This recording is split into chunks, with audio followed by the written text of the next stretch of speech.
नमस्कार मित्रांनो, जमीन कशी मोजावी जाणून घेऊया एकदम सोप्या पद्धतीने. 1 आरची जमीन असते मित्रांनो, ती साधारणतः 1076.4 स्क्वेअर फुटाला 1 आर असं म्हणतात आणि 40 गुंठ्याची जमीन असते मित्रांनो, तिला 1 एकर असं म्हणतात.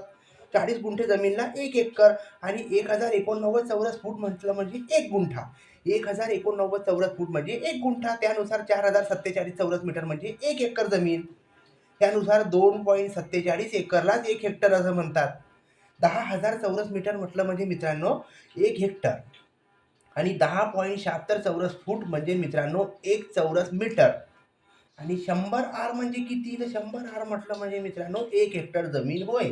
अशा प्रकारे आपण शेती जमिनीचा व्यवहार खरेदी विक्री मोजण्यासाठी करू शकतो मित्रांनो. जर आपल्याला व्हिडिओ आवडला असेल मित्रांनो तर आमच्या YouTubeला सबस्क्राईब नक्की करा. आम्ही असेच नवीन व्हिडिओ आमच्या YouTube चॅनलवर अपलोड करत असतो. व्हिडिओ आवडला असेल तर व्हिडिओला लाईक नक्की करा.